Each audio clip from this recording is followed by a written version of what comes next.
ഇനി നമ്മൾ ദേശീയ വാർത്തകളിലേക്കൊന്ന് കടന്നാൽ ബീഹാർ നിയമസഭാ തെരഞ്ഞെടുപ്പിലെ സീറ്റ് വിഭജനം പൂർത്തിയാക്കാനാകാതെ ഇന്ത്യ സഖ്യം. ഇന്നോ നാളെയോ സീറ്റ് വിഭജനം പൂർത്തിയാക്കാനാണ് ശ്രമം. സീറ്റുകളുടെ എണ്ണത്തിൽ ആർജെഡിയും കോൺഗ്രസും തമ്മിൽ ധാരണയായില്ല.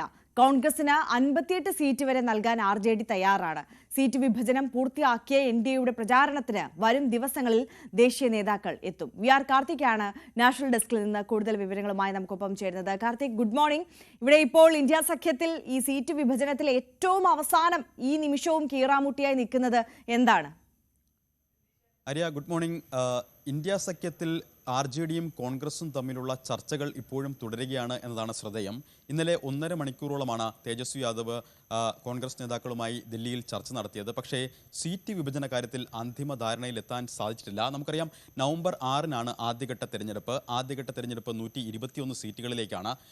ഈ ആദ്യഘട്ട തെരഞ്ഞെടുപ്പിനുള്ള നാമനിർദ്ദേശ പത്രിക സമർപ്പിക്കേണ്ട അവസാന തീയതി 17-ആണ്. അതായത് വെറും 3 ദിവസം മാത്രമാണ് നാമനിർദ്ദേശ പത്രിക സമർപ്പിക്കാൻ സമയം ബാക്കി നിൽക്കുന്നത്. അപ്പോഴും സീറ്റ് വിഭജനം സംബന്ധിച്ച് അന്തിമ ധാരണയിലെത്തിയിട്ടില്ല എന്നതാണ് മഹാസഖ്യം ഈ ഘട്ടത്തിൽ നേരിടുന്ന ഏറ്റവും വലിയ പ്രതിസന്ധി. കഴിഞ്ഞ നിയമസഭാ തെരഞ്ഞെടുപ്പിൽ 70 സീറ്റുകളിലാണ് കോൺഗ്രസ് മത്സരിച്ചത്. 19 ഇടത്ത് മാത്രമാണ് വിജയിക്കാൻ ആയത്. മുന്നണിയിലേക്ക് 2 ചെറു പാർട്ടികളെ കൂടി ഉൾപ്പെടുത്തിയതോടെ ചില വിട്ടുവീഴ്ചകൾക്ക് തയ്യാറാണ് എന്ന് ആദ്യഘട്ടത്തിൽ കോൺഗ്രസ് പറഞ്ഞിരുന്നു. പക്ഷേ അപ്പോഴും 70 സീറ്റുകൾ വേണം എന്ന ആവശ്യമാണ് കോൺഗ്രസ് ഉന്നയിച്ചത്.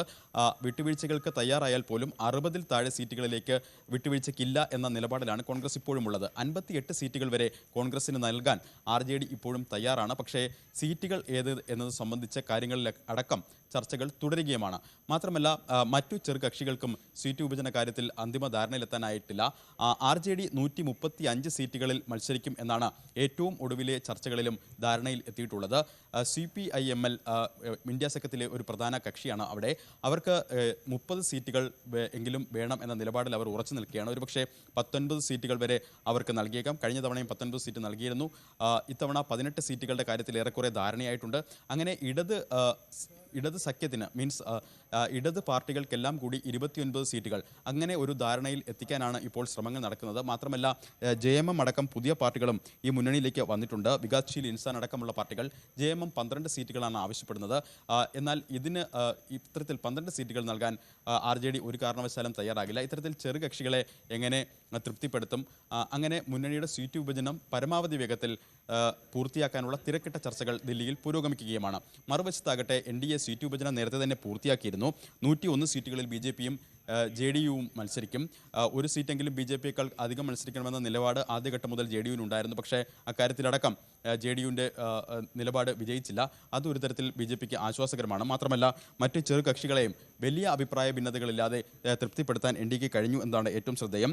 ചിരാഗ് പാസ്വാന്റെ LJPക്ക് 29 സീറ്റുകളും അതോടൊപ്പം തന്നെ RLMന് 6 സീറ്റും ജിതിൻ റാം മാഞ്ചിയുടെ ഹിന്ദുസ്ഥാനി ആവാമി മോർച്ചയ്ക്ക് 6 സീറ്റുകളും ആണ് അനുവദിച്ചിരുന്നത്. ആദ്യഘട്ടത്തിൽ ജിതിൻ റാം മാഞ്ചി ചില പ്രതികരണങ്ങൾ നടത്തിയിരുന്നുവെങ്കിൽ കൂടിയും അവരെ ചെറുകക്ഷികളെ വലിയ അഭിപ്രായ ഭിന്നതകളില്ലാതെ, അസ്വാരസ്യങ്ങളില്ലാതെ ഈ സീറ്റ് വിഭജനം പൂർത്തിയാക്കാനായി. വരും ദിവസങ്ങളിൽ NDA തെരഞ്ഞെടുപ്പ് അതിൻ്റെ ഹൈ വോൾട്ടേജിലേക്ക് കടക്കുകയാണ്. ദേശീയ നേതാക്കളടക്കം ബീഹാറിലേക്ക് എത്തുന്നു. നാളെ മോദി പ്രവർത്തകരെ അഭിസംബോധന ചെയ്യും. അതോടൊപ്പം തന്നെ മറ്റന്നാൾ 3 ദിവസത്തെ സന്ദർശനത്തിനായി അമിത്ഷായും ബീഹാറിലേക്ക് എത്തുന്നു. അങ്ങനെ മഹാസഖ്യം ഒരു വശത്ത് സീറ്റ് വിഭജനം പൂർത്തിയാക്കാനുള്ള തിരക്കിട്ട ചർച്ചകൾ തുടരുമ്പോൾ ബീഹാറിൽ അടുത്ത ഘട്ട ക്യാമ്പയിൻ, അതായത് 1-ാം ഘട്ടത്തിൻ്റെ ഫൈനൽ ഫേസ് ക്യാമ്പയിൻ, അത് ഹൈ വോൾട്ടേജിലേക്ക് അതിൻ്റെ പ്രചരണം നീക്കാനുള്ള ശ്രമങ്ങളിലാണ് NDA ക്യാമ്പ്.